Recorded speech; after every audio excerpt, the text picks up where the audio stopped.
What does it mean to be truly seen when the world assumes you're too old to matter?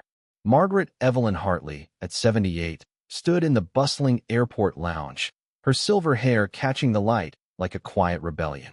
Her family, her daughter Susan, son-in-law Richard, and their two teenage grandchildren had ushered her to a corner of the lounge with a dismissive wave. "Wait here, Grandma," Susan had said, her voice clipped, as they hurried off to sort out boarding passes. They always assumed she'd sit quietly, invisible, a relic of another time. But Margaret had other plans. She adjusted the brim of her vintage hat, a keepsake from her days as a flight attendant in the 1960s, when air travel was glamorous and she was the queen of the skies. Back then, she'd charmed passengers with her quick wit and navigated turbulence with grace. Now, her family saw her as fragile, a burden to be managed. They didn't know about the spark that still burned in her, the one that had carried her through a life of bold choices, leaving an unhappy marriage, raising Susan alone, and never bowing to expectations. As she sat, her sharp eyes scanned the lounge. The scent of overpriced coffee mixed with the hum of hurried conversations. She overheard Susan and Richard arguing at the check-in counter, their voices rising over some mix-up with their economy seats. The grandchildren, glued to their phones, didn't notice her slip her hand into her purse. Inside was a first-class ticket, purchased with savings she'd quietly tucked away for years. Margaret wasn't one for extravagance, but this was her statement to reclaiming of her dignity. The twist came when a young man, no older than 25, approached her.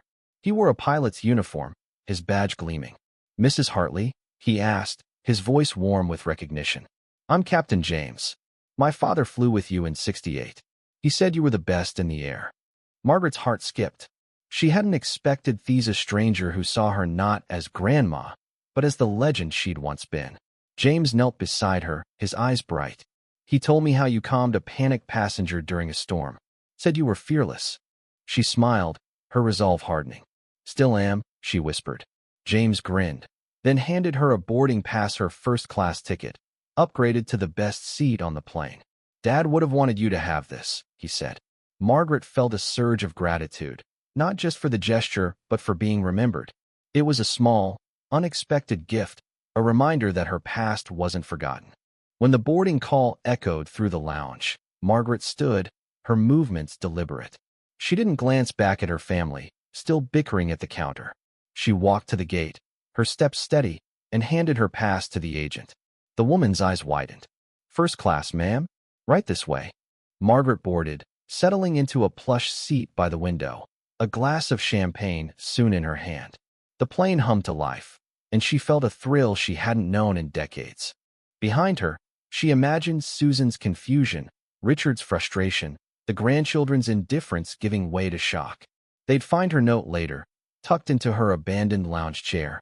"I've waited long enough. Enjoy economy. Love, Grandma." It wasn't spite that drove her, but a need to remind the man herself that she was more than their assumptions. She was Margaret Evelyn Hartley, who'd once danced through the skies and still had stories to tell. As the plane soared, Margaret gazed at the clouds, her heart light. She thought of Captain James's father, of the storms they'd weathered together. She thought of the years she'd spent putting others first, her own dreams tucked away like her savings. This wasn't just a flight, it was a declaration. Age didn't dim her spirit.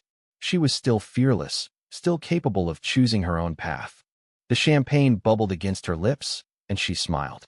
For the first time in years, she felt seen not by her family, but by herself. And that was enough.